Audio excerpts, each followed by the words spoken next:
Good morning, everybody.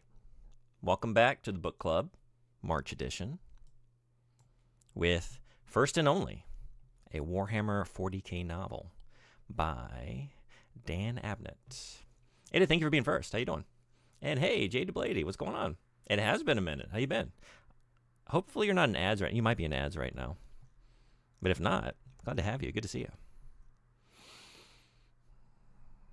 Things are in like an abnormal place because I'm going to do some art after this, so just trying to figure out where I want things. I think this is fine, probably.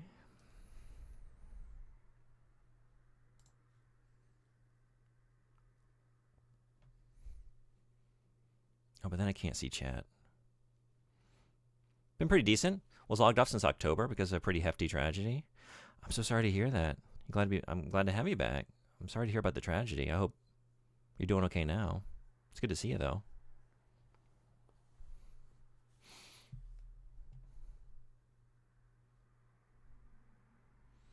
We're doing a book club discussion today for a Warhammer 40k novel. I don't know if you're into Warhammer.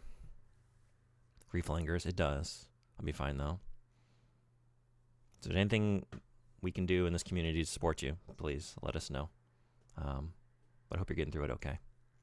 And wish you all the best. Me and Warhammer go way back. Yeah? Have you read this?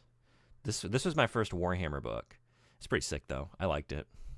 I liked it pretty good. Do you like 40k or do you like traditional Warhammer, the fantasy stuff? So we'll start with as we usually do, an overview of what we read, in case anyone's hanging out that didn't read it and is here anyway, or just to refresh everyone on what we read. First and Only. First and Only is a military science fiction novel by Dan Abnett, set in the Warhammer 40,000 universe. Published in 1999, it is the first novel in the Gaunt's Ghost series, which, as of 2019, consists of 16 novels and multiple short stories, as well as 2 spin-off novels, Titanicus and Double Eagle, and a companion book that acts as a mock history of the military campaign which forms the setting of the series. I'd say traditional, but I don't mind switching it up here and then. Yeah? Okay. I thought it was going to be the first and only Warhammer book you'd read. I see. It's the title. It is the first I've read. I don't think it'll be the only. I liked it. But it might be. I don't know. Like, we got the monthly book club here. I read stuff for our podcast. It might be a long time, unless it comes up on the book club wheel. It might be a long time before I read another Warhammer book. But that's not an indictment of its quality. I would love to read more. Although, we'll get into it, I guess. This isn't really my genre. This music might be kind of loud, huh? Let's tamp that down a little bit. Maybe like there.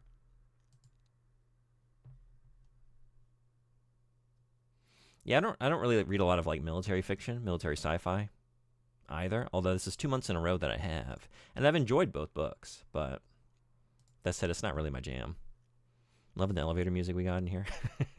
Yeah, try and establish like it's Sunday morning in my time zone, so trying to have like a coffee shop vibe for our book club meetings. Fight, good to see you. How you doing? Ink time, almost. We're gonna discuss the book we read for this month, and then it's ink time. And I think I'll start with yours, and do somebody's second. I'm hoping to do both today. We'll see how slow I am, but yeah, I'd like to do both. But we'll start with yours. Somebody's at work for right now. Saturday night for you? Yeah, okay.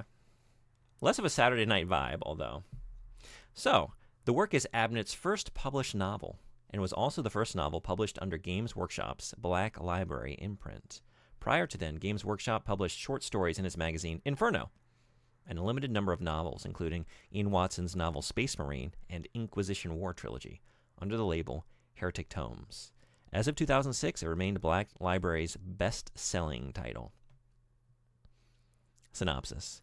In the 41st millennium, the Tanith 1st Light Infantry Regiment of the Imperial Guard is part of the massive Imperial force fighting to retake the Sabbat worlds from the forces of chaos. The regiment is informally called the First and Only because it was actually formed from the survivors of 3 regiments raised just before their homeworld of Tanith was destroyed by the enemy. Or sometimes Gaunt's Ghosts, after their commanding officer, Colonel Commissar Ibram Gaunt, and their superlative skills at stealth and infiltration tactics. During their latest combat theater, the Ghosts are instrumental in retaking the world of Fortis Binary from the enemy, partnered with the Vitrian Dragoons Regiment, while another regiment, the Jantine Patricians, feel cheated of glory. Granted temporary R&R on pirates, the Ghosts escape a trap laid for them by the Patricians. Gaunt is contacted by an old friend, Ferraid, who warns him that the Army Superior, Lord General Dravir, is conspiring to supplant War Master Makaroth as supreme commander of the campaign, and something hidden on the campaign's next target world, Menazoid Epsilon, is vital to the conspiracy. While en route to Menazoid Epsilon, Gaunt's subordinate, Major Ron, is abducted by Patrician soldiers and brutally interrogated by Inquisitor Haldane, who is assisting General Dravir's plans. The Ghosts rescue Ron, and Haldane is badly wounded. In the midst of the fighting on Menazoid Epsilon, Ferraid rendezvous with Gaunt, who leads him to an underground bunker containing an incredible find from mankind's dark age of technology, an intact standard template constructor, an automated factory capable of mass-producing men of iron, self-aware robots. Dravir and Haldane's agents discovered evidence of the factory and realized they could build an army loyal to themselves that was powerful enough for any purpose. Dravir, aware now that the Ghosts are working against his plans, declares them traitors and orders the Jantine Patricians to wipe them out. The small picket force of 50 Ghosts that Gaunt left behind to guard their rear is killed to the last man by the Patricians, but not before inflicting over 7-1 casualties on their attackers, which further enrages the Patricians' commander, Colonel Flens. To Ferraid's surprise, Gaunt insists that the factory must be destroyed immediately. Ferraid is actually a puppet, being controlled by Haldane's psychic powers from his sickbed inside Dravir's headquarters vehicle. Haldane panics and orders Ferraid to kill Gaunt, but Major Ron, who Gaunt suspected of being brainwashed by Haldane in captivity, saves Gaunt's life by shooting Ferraid in the head. This causes a massive feedback in Haldane's psychic energies that explodes, destroying Dravir's headquarters and killing both conspirators. The novel is intercut with a series of flashbacks. The young Ibram Gaunt is orphaned when his father is killed in action and sent to a military school by his father's commanding officer, General Aldo Dercius. But during his first campaign as commissar, Gaunt is approached by an enemy prisoner, a rogue psychic, who tells him the truth. His father died when Dercius fled the battle and left the elder Gaunt to die. Using his ostensible authority to punish cowardice, Gaunt controls his uncle Dercius and kills him in a chainsword duel. After blowing up the factory, Gaunt and a small entourage are confronted by General Flens, who reveals that he is General Dercius' son, and was forced to change his name and restart his career from scratch after the family disgrace. Flens tries to kill Gaunt, but Gaunt gains the upper hand and kills him instead. When the Ghosts emerge from the bunker, they are confronted by the remaining Patricians, who are themselves ambushed and slaughtered by the Vitrian Dragoons, coming to the Ghosts' aid. With Dravir dead, there is no record of his orders declaring the Ghosts renegades, and the Patricians are posthumously disgraced and permanently disbanded. Before he died, Ferraid tried to convince Gaunt that the Men of Iron could have been used to aid the Imperial forces, as much as the Chaos forces. Remembering this, Major Ron asks Gaunt why he decided to destroy them instead.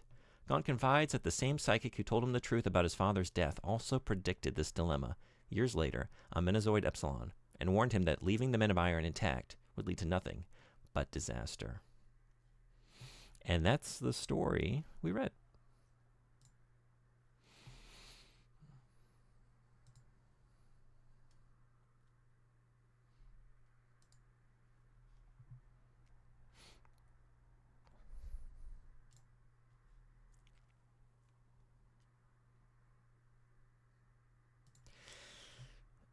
I got some notes. I don't have a whole lot to say about it. If PM and Fishy come in, I know they read it.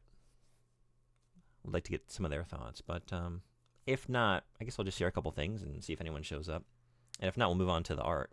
Because I don't have a whole lot to say about this book. Let's see what I made note of.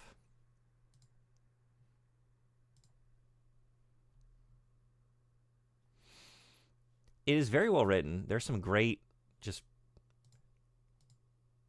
passages.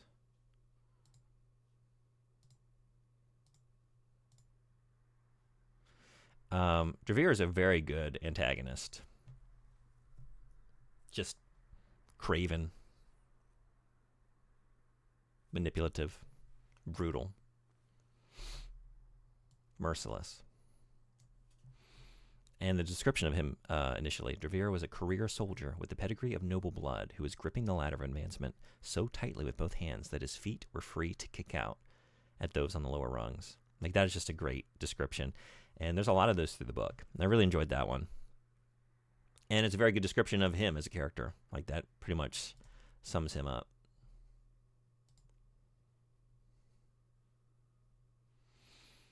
And yeah, the whole... And maybe that's why it's not really my genre and I don't have a whole lot to say about it. Like, a lot of the book is like reading a Warhammer campaign, which, if you like those, that's a strength. But because we spend so much time in battle, like, it does establish characters, but, like, there's a lot going on with this book where we're, like, in the moment-to-moment of the campaigns, and we're focalizing through a lot of different characters. So the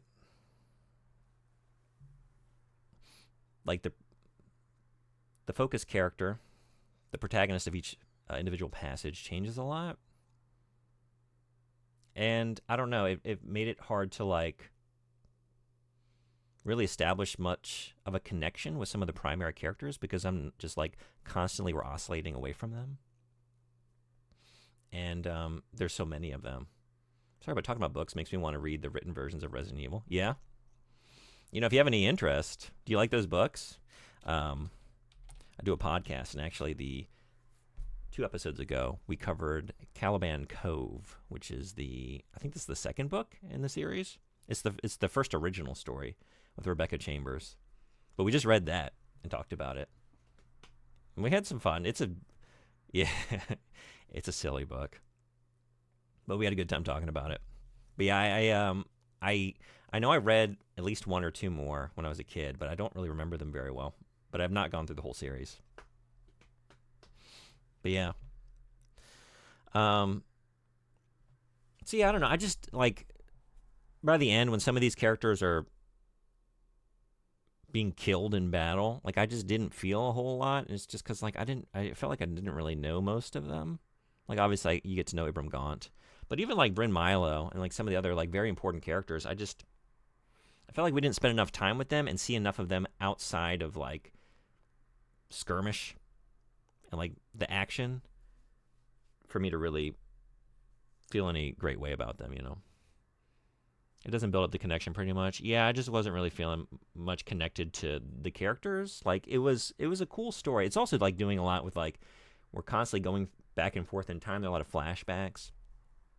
And it ends with a flashback. It's a very weird way to end the book, I found. But it is like a flashback that has, like, a pivotal implications for, like, how the events that just transpired shook out, like how Gaunt was able to learn some important information. And then it just kind of, like, ends abruptly there. And it was kind of weird to, like, end with that flashback, I thought. Like, hearing it after the fact, I guess made the revelations of him realizing, like, how his father actually died more, like, immediate, because you didn't have a build-up. It just happened very suddenly. But yeah, just a weird place to end it. Hey, McDaddy, how you doing? Welcome in.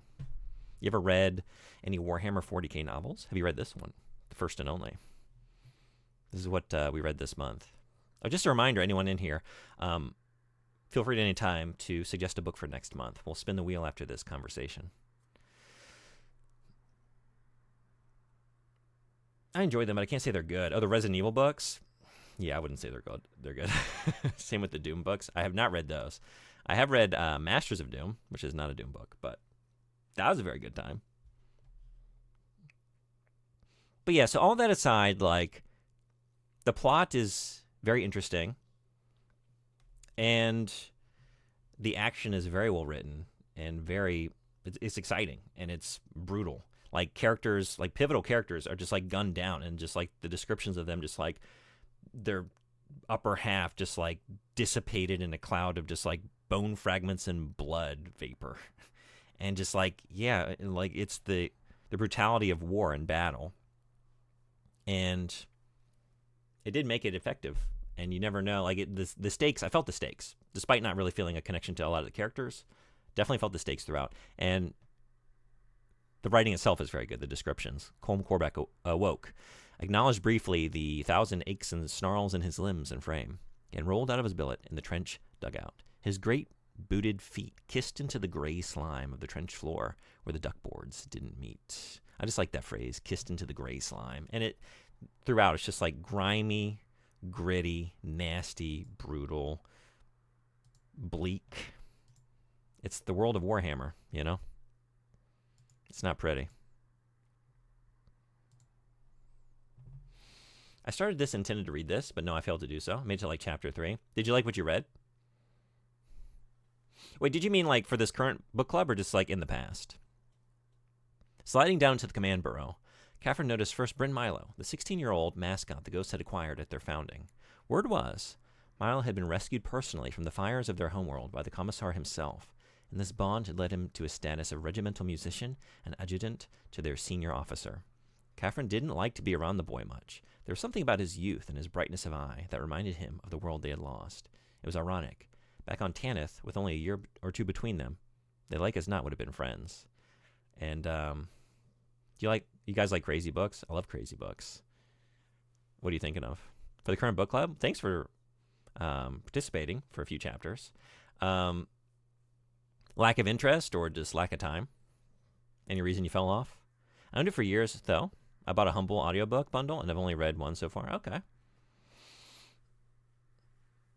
I like that description of just like the juxtaposition of his youth and I don't want to say naivety, but just like the contrast between young Milo, who's not so world-wearied and hasn't seen the horrors of battle to the extent that the rest of the group has. The raw shark texts. The raw shark texts.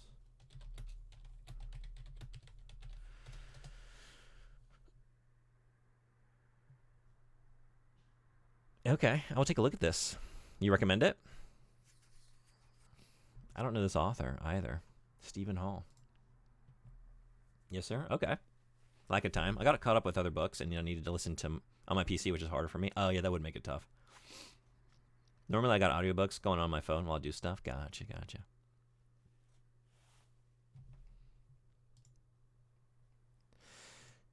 Yeah, I don't know. If it hadn't been for the book club, I might have fallen off. And because honestly, like, I didn't really. Hey, Fishy, what's going on? You're good. Welcome in. I didn't really start to like the book until about 30% of the way in. I didn't dislike it, but I just really didn't feel engaged until Gaunt gets like the package, the plot driving crystal, that leads him to the Iron Man, to the secret.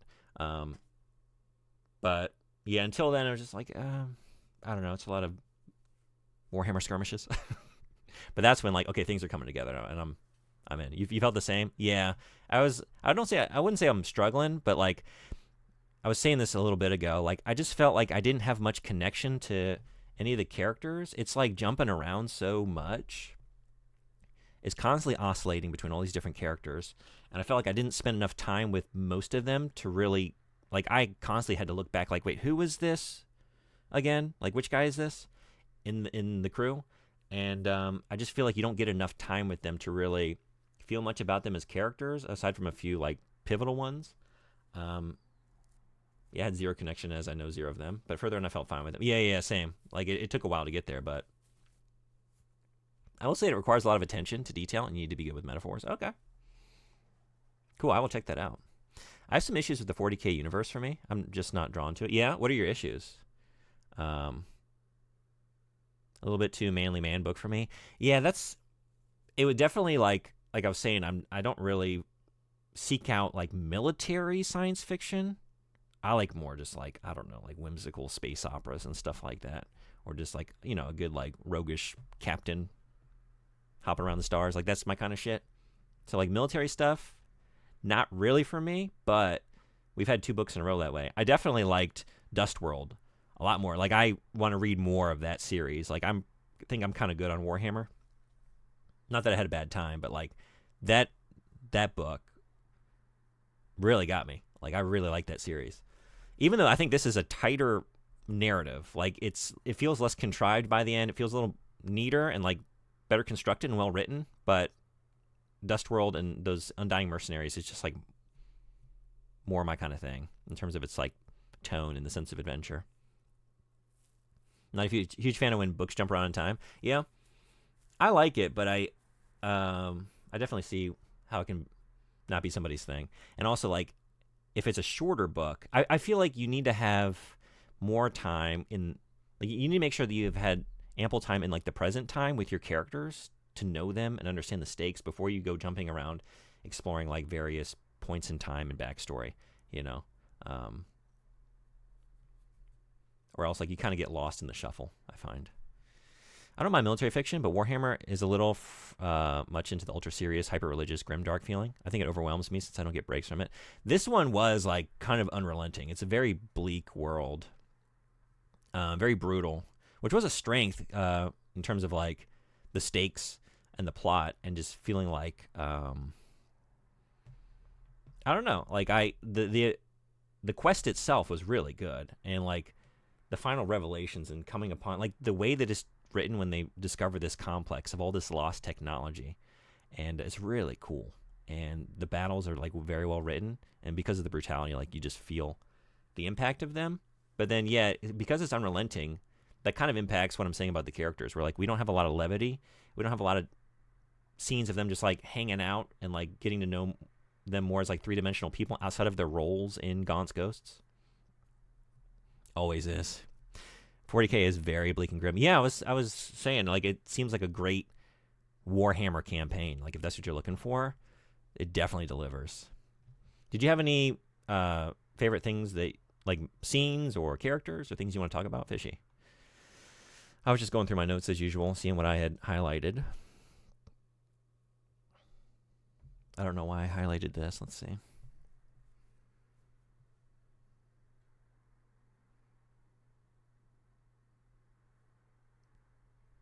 I don't know.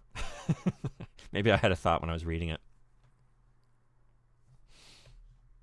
but it's gone.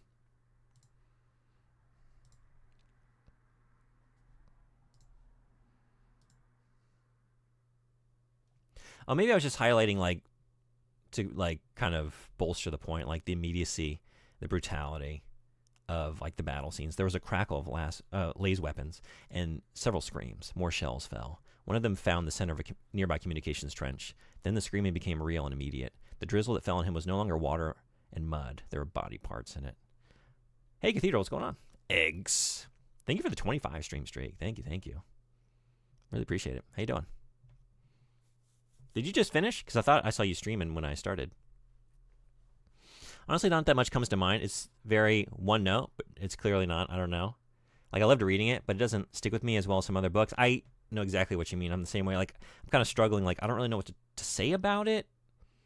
You know? Like, it is what it is on its surface. There's not, like, any deep metaphors to consider. Like, going back to my point about the Undying Mercenaries series, the way that death, like, we talked about his first death and the great scene of, like, his commanding officer being like, I don't need you out here fucking thinking about the meaning of life and shit after your first death on the battlefield. There's a reason we kill you during training. And, like, thinking about the implications of, like, what would this mean for your connection to the afterlife and your sense of self to, like, die repeatedly, you know, and, like, broader implications of the universe. I feel like everything with this in terms of the world building, it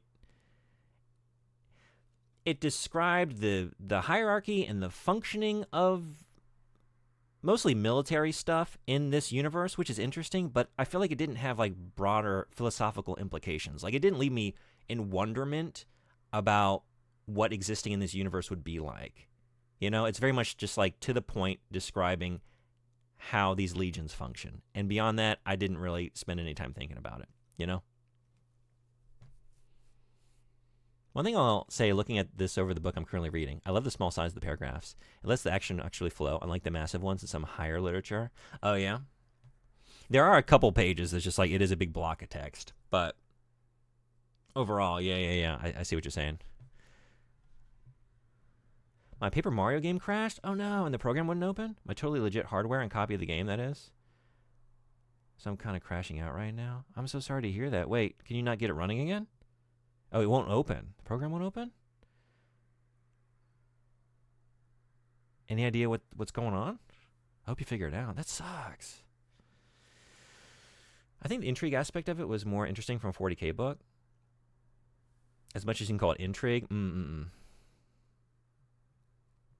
Wait, when did that happen? I don't remember that part. Sorry, when did what happen?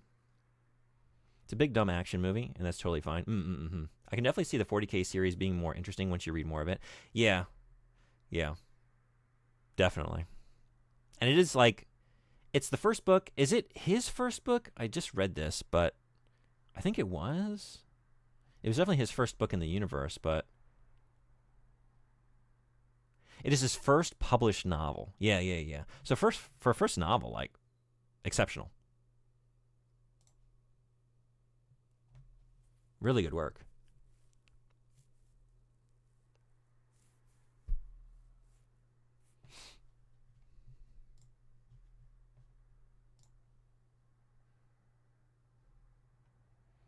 What else does he have? Transformers, Doctor Who, Real Ghostbusters, Thundercats, Punisher.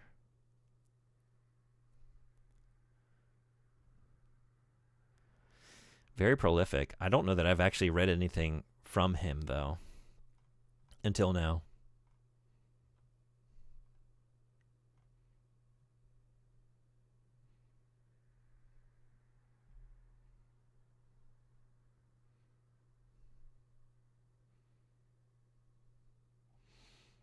Like, potentially some of his Batman or Superman, depending on when he was writing and whether or not I was reading at that time. But that probably would have been it.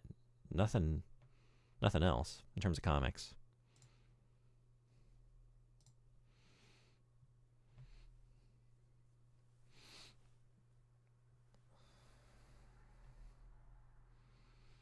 No, and I'm a few chapters in, so I don't know. If I have to start over, I guess I'll do that, but I don't know.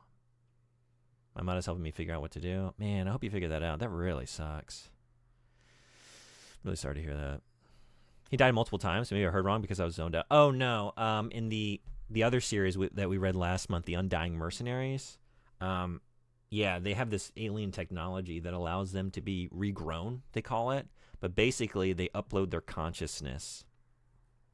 And then every time they die in battle, as long as they have a connection to a ship or some kind of the upload mechanism, they can be reborn with their memories up to when they were last uploaded. But there's also like they call it getting permed, where if you die and your body can't be accounted for, it's like against galactic law to rebirth you. So there are stakes at times where, like, yeah, they're down in some tunnels deep below, like, the planet's surface, and like if they die down there, no one's going to be able to find them, and so they will like die for real. It's a cool book, and so yeah, it explores like what that would mean for the human mind to die and then come back again and again and again, and like lots of, like I said, philosophical things to explore there, which we just didn't have here.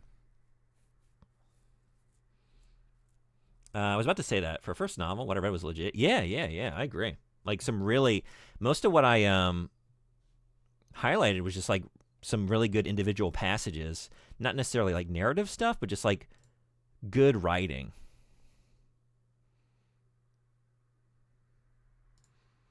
Flens cringed. Colonel Draker Flens had seen things in his time that would have burned through the souls of most ordinary men.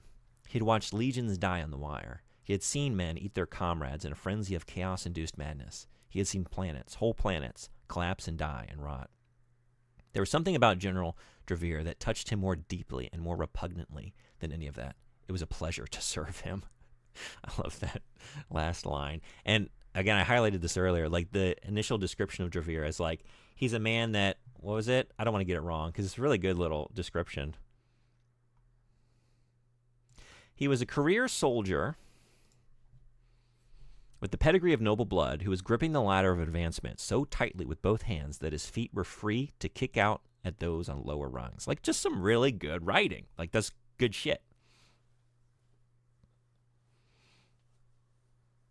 I hope you're well, though. Yeah, I'm doing great. I'm really excited to do some art today. It's been a long time. So as soon as we finish our discussion here, I'm going to ink a piece for Fight Magic Item Run and then another one for Sonbori. Hopefully I can get to both of them. So if If you're hanging out and want to throw some music on the queue, we're going to take song requests as soon as book club is over. Okay, I was really confused. Yeah. That would be confusing if you don't have context. But yeah, so people die a lot in that book. And it was nice going from that to here. We're just like, oh, the stakes are real. Like, people getting permed all the time, constantly, in very gory ways. And yeah, like really just cool descriptions. Like, that, like, while I said like the actual universe building didn't really capture my imagination so much, like some of the individual scenes and environments and descriptions did. The Striven were monsters, almost elephantine, with the long nozzled gas masks sewn into the flesh of their faces.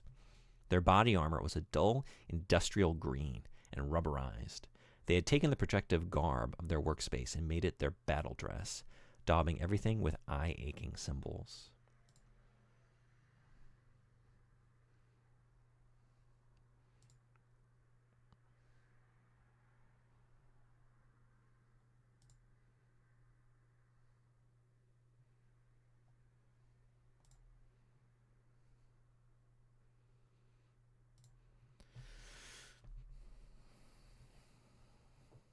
I do like the setup too, you know, like the last remaining peoples from a dead world, you know?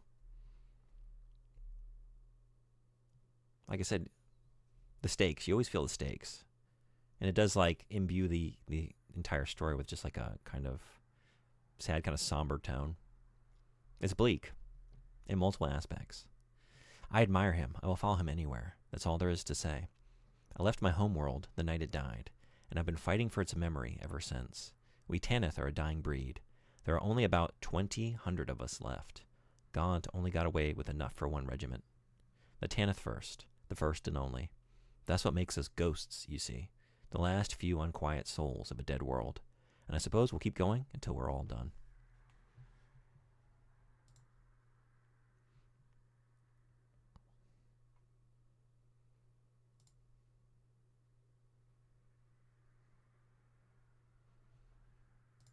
Yeah, I have a lot of these, just like individual, I thought, really impactful, great descriptions. It was preceded by a bow wave of the most fetid stench exhaled from its grilled mask, and accompanied by a howl that grazed Gaunt's hearing and sounded like consumptive lungs exploding under deep pressure.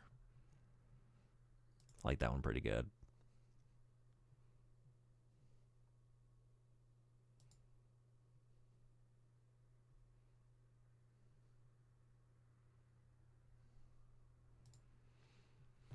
I feel like this kind of sums up, yeah, like the universe as a whole, right? It was a human zoo, an urban wilderness that surrounded civilization. In some ways, it almost reminded Gaunt of the Imperium itself, the opulent, luxurious heart surrounded by a terrible reality it knew precious little about, or cared to know.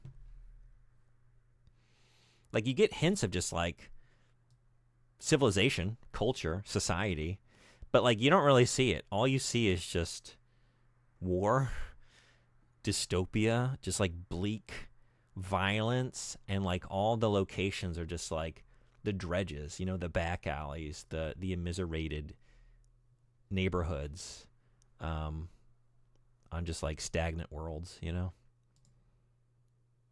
And you get the sense like this is all for something. This is all for defending some humanity somewhere, but you don't really see it, you know. And I find that's a very interesting aspect to the universe. Like, we only see the vanguard out there fighting on the fringes of human civilization. To be honest, I don't think 40K knows much of anything about its civilization. You get some stories with some people-related stuff, but it's often on the edge of the military. I plan to read the stories about... Let me find his name. Okay.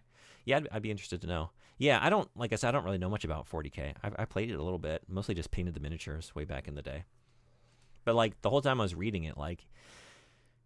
Yeah, I don't know. Like, if this were a narrative for a campaign or like in a video game, you know, and it's more about like you're fighting the skirmishes and it's the gameplay that's really the appeal, but like this just like bolsters that, like I would have loved it. And I did like it, but it did feel like that, you know, like this is the story that undergirds a campaign, and it's really about the campaign more so than anything else. Oh, this is cool. Okay. There's one thing that like I thought was fascinating. Maybe not just one, but like this is the one that I thought was most interesting. 130 standard years before, when he had inherited this vessel from the late Lord Captain Ulbenid, he had been a tall, lean man. Indolence and the addictive sympathy with the ship had made him throne bound.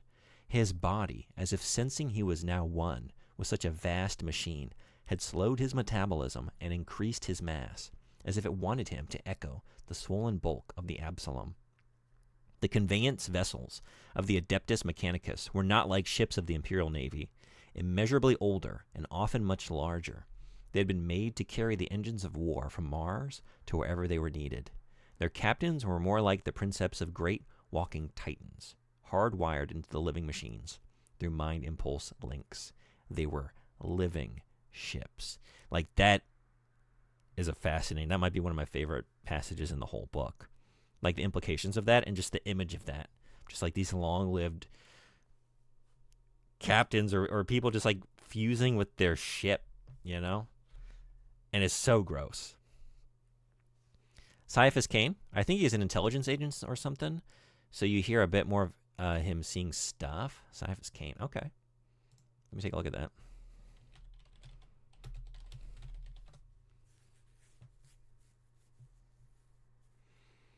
Dark comedy action adventure novels written by Sandy Mitchell. Okay. That sounds interesting. That might be more my kind of thing. Because I like the universe, you know? I want to read... I'd like to check out more Warhammer stuff. But not necessarily like another Gaunt's Ghosts novel. Although I'm assuming that like 16 of them, right? Like it's a long-running series, and I imagine they just get better as they go since this was his first novel. I would be down to read another one. I played a game about him, and it made me want to read it. Oh, okay, cool. Which game is that?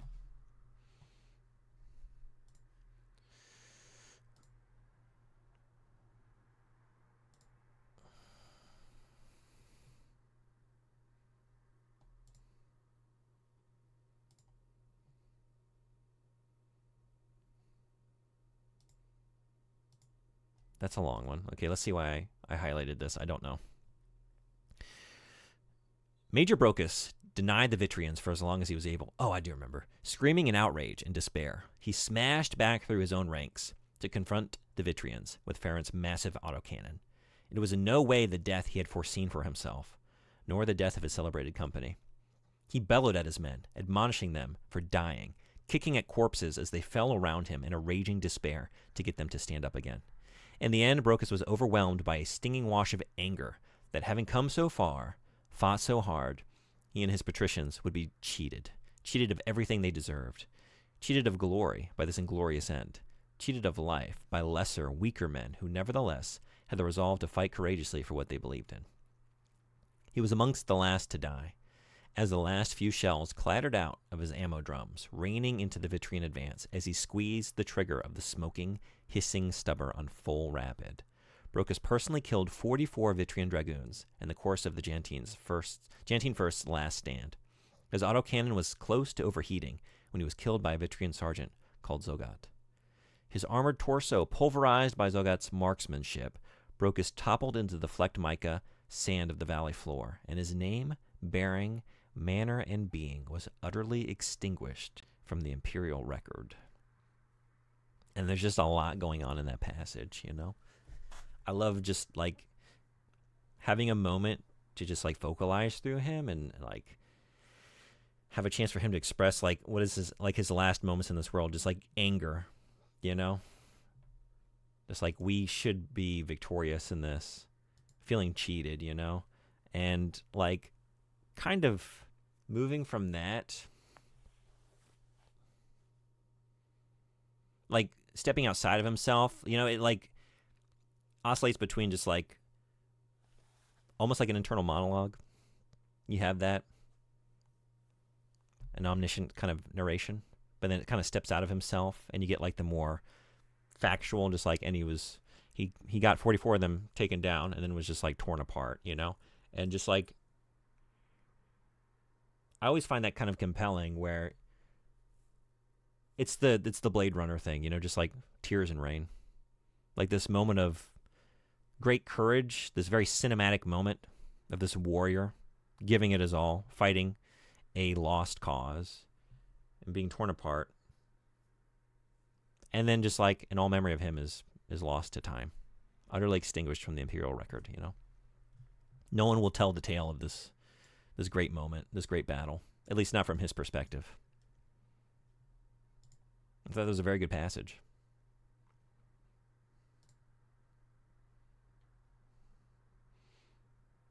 Oh, and then I really like, this is almost at the end, Gaunt's meeting, when he's still young, after the first battle. And they're just like, they're feasting, and he's like eating this very sweet fruit. And they keep calling him boy. And he has this like kind of sudden moment of, I don't know, like he's, like this is his transition into adulthood, this conversation with a mentor figure. Still here, just lurking. Needed to rest my eyes. Thanks for lurking. I appreciate you being here. Will it always taste this fine? Gaunt asked. Always, I promise you. Triumph is the end game we all chase and desire. When you get it, hang on to it and relish every second. Hokdar wiped his chin, his face a shadow in the gloom. But remember this, Ibram. It's not always as obvious as it seems. Winning is everything, but the trick is to know where the winning really is. Hell, killing the enemy is the job of the regular trooper. The task of a commissar is more subtle. Finding out how to win? Or what to win? Or what kind of win will really count in the long term? You have to use everything you have, every insight, every angle. Never, ever be a slave to simple tactical directives. The officer cadre are about as sharp as an orc's are sometimes. We're political animals, Ibram. Through us, if we do our job properly, the black and white of war is tempered. We are the interpreters of combat, the translators. We give meaning to war, subtlety, purpose even. Killing is the most abhorrent, mindless profession known to man. Our role is to fashion the killing machine of the human species into a positive force, for the Emperor's sake, for the sake of our own consciences. I don't know if I'll be able to find the game I'm thinking of. It doesn't seem to exist. Interesting. I would still like to check out the books. See, I really liked that conversation they have, that passage in particular. And yeah, this is the last scene. It's very weird. It's a very weird way to end the book. This flashback with the psyker, with the psychic. That said, it's a very cool scene when he goes into the cell, and he's still like, this is right after that last scene, right? And like he's still young and kind of like unsure of himself, and like stepping into the situation like, I don't understand what this is. And he's faced with this psychic character. He saw his own breath steam and realized it wasn't his imagination because it's getting colder in the cell. The whispered, dry voice said, I don't want to see things, Ibram, but still I do. In my head. Sometimes wonderful things. Sometimes awful things. I see what people show me. Mines are like books. Gaunt stammered, sliding back on his seat. I like books. I know you do. I read that. You liked Boniface's books. He had so many of them. Gaunt froze, tremors of worry plucking at his spine. He felt an ice-cold droplet of sweat chase down his brow from his hairline. He felt trapped. How do you know about that? You know how. The temperature in the room had dropped to freezing. Gaunt saw the ice crystals form across the tabletop, crackling and causing the wood to creak. Gooseflesh pimpled his body. Just a very cool scene. It does hint at you need to read more. Yeah, it's like it's that. It almost feels like the teaser for the next book, because it's just fucking done. Like, this is such a weird way to end this book. In the middle of these psychic revelations, your father, you were his first and only son, first and only. She fell silent again for a second. Then she continued, Kentor. It was on Kentor. Dursius was commanding the main force, and your father was leading the elite strike. It literally, like, we trail off. It's the middle of a fucking sentence. What? Why? It's just, you fully expect, like, to go back to present time Gaunt and get an epilogue, and no. That's it. Read the next one.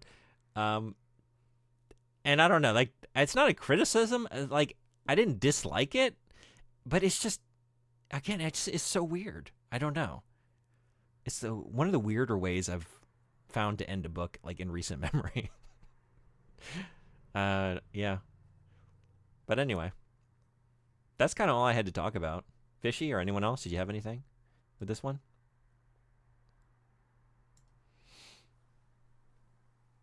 Found it? Hell yeah. It's about Eisenhorn, an inquisitor. And it seemed like he interacted in cities and in politics. Eisenhorn, huh?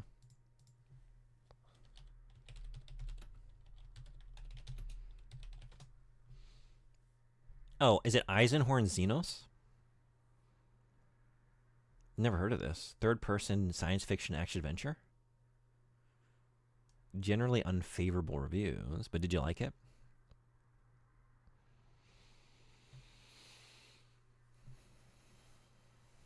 Not much. Yeah, same.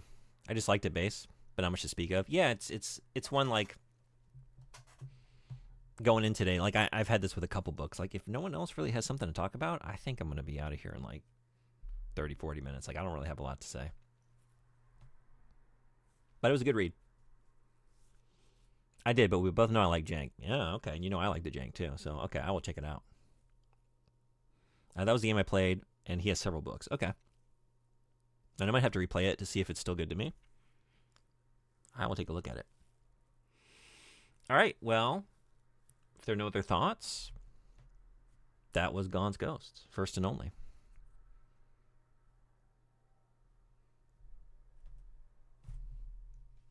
What's next month? So anyone in here, please, at this time, if you want to suggest a book for next month, please do it now. We're about to spin the wheel.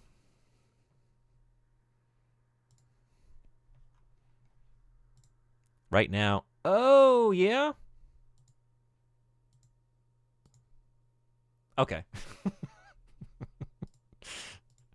Oh, they're all gone. It's like, shit. I should have checked this before I... But okay, we're safe. Okay, so first and only is gone. Shark Text, you want to throw that on? Hell yeah, let's do it.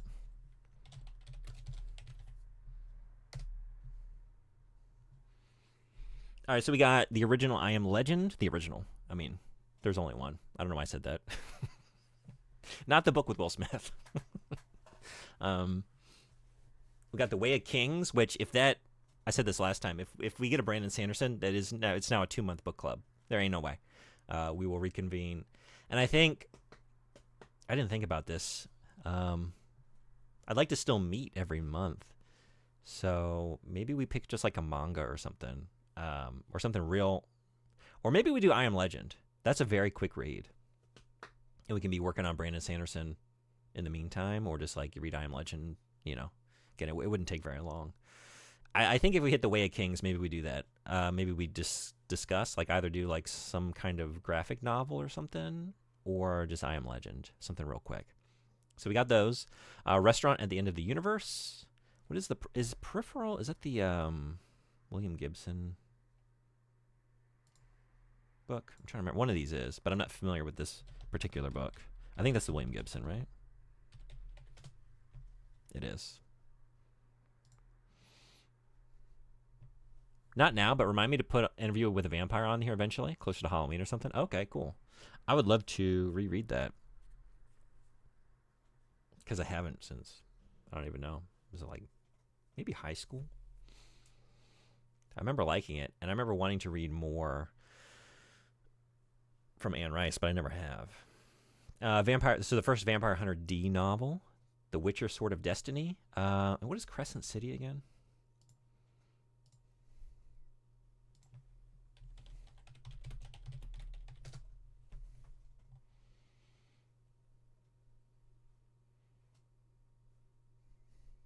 Popular adult fantasy series by Sarah J. Maas. I don't even remember who put this on. Does anyone remember whose this was? Like, I have no memory of this being suggested. Sorry to say.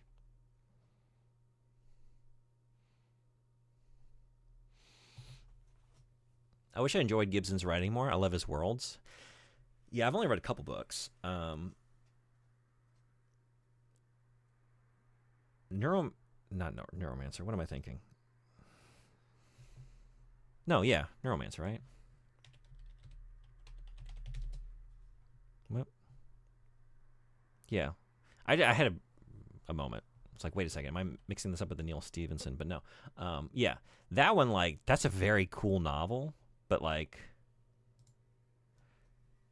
it's I don't know. That's a tough read for me anyway. Like it. You did the entire Sprawl trilogy. That is Virtual Light the first of those?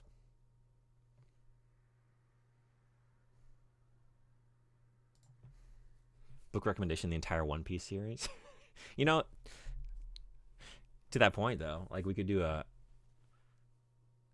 volume of One Piece. We could just start the decades long process of reading One Piece, one volume at a time. Neuromancer was the Sprawl? Okay, what am I thinking of? Is it the Bridge?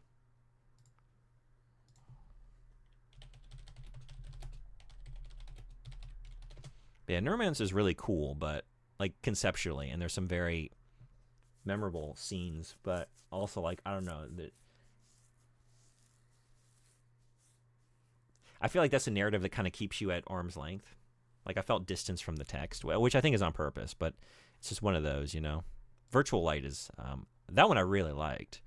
I think this is is it the Bridge trilogy or something? When you said the Sprawl, I think I confused the two. Yeah, the Bridge trilogy, which I have not finished, but I should because I really liked that first one. No, you don't want to go down that rabbit hole. I really do, but it's a hard one to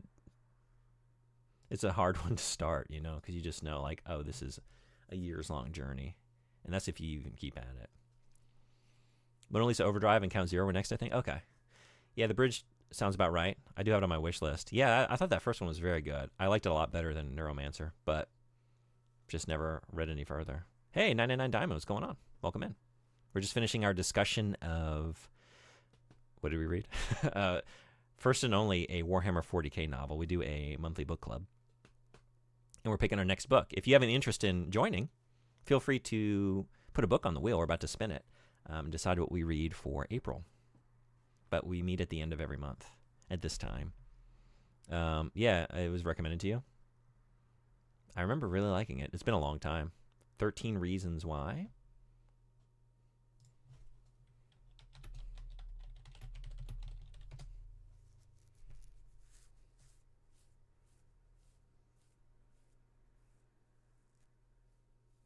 Have I heard of this book? I was trying to think. It's a good and sad one. Was this a television series?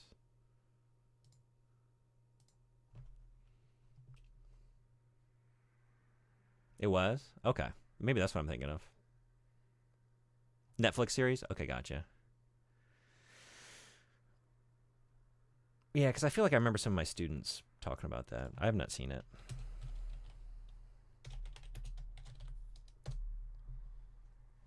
Okay. Any other book originally? Okay. Did you guys know that the creator just confirmed every One Piece episode so far was only in season 1? What? Of the anime? All right, let's spin this thing.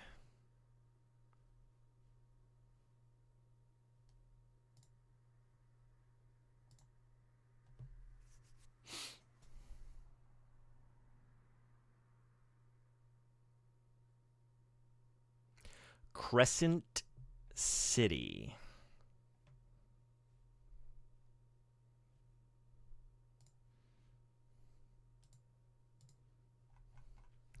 Crescent City.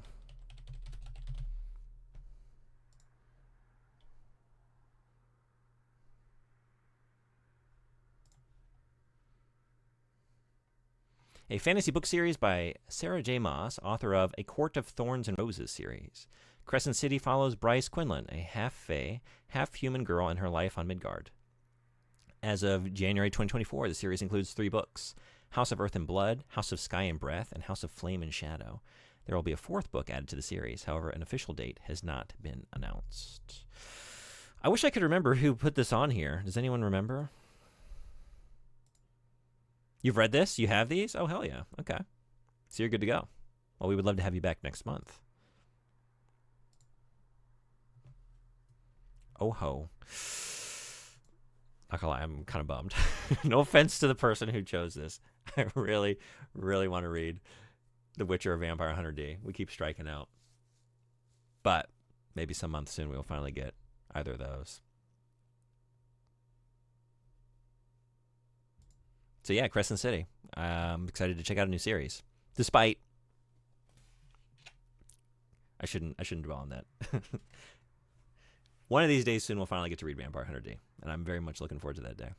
Anyway, let's check out Crescent City. So it's pretty good if you're into that kind of stuff. I like Stumble of You to Follow the Wheel. I might make a rule, like, I don't know, I might knock some of these off if like someone doesn't show up for a while. So far I've only had one rule, which is like, if it's your book, please come to the book club. And that's kind of been the only thing. And it's not even really a rule, it's just a request. But yeah, maybe if they don't come for a couple sessions or don't participate, because I do want to give priority to those who like Fishy has been here every single time since we started. MVP, for real. And I do want to kind of give priority, but I also I want to encourage participation and let people just kind of jump in and read. Like, people are busy; they don't have time to do a book club every month. I get it, but I want to be encouraging to anyone who wants to come at any time. So I'm trying to balance that. Gotta read. See if I pick it up. The algorithm has been telling me to read Sarah J. Maas for years, but it just doesn't seem my style. Yeah. I'm always excited to check out a new, I never heard of this. So, it broadens my horizons, if nothing else. Some of these book picks. Yeah. This is perfect timing. We have some ads kicking off in about a minute and a half. This is very calming to be here. Well, thanks. It's great having you. So, stream's not going anywhere. Doing art today. We're doing song requests. You'll be able to use this command, followed by YouTube link, and put something on the playlist. And we're going to start. It'll probably take me a couple minutes. I'm mostly set up, but I just need to get some ink and get my brushes ready. And we're going to ink 2 pieces. One for Fight Magic Item Run and one for Sonmori. They won. This is a long time coming. We had a charity drive that ended September last year, and then anyone who contributed to the charity was entered into an art raffle. And yes, it has taken me this long to finally get to this, and I'm so sorry. But we're inking them today. Thanks for coming. Seriously, I appreciate you so much. Thanks for always reading the book and participating, and always having a lot of interesting things to discuss at the discussion. Seriously, appreciate you.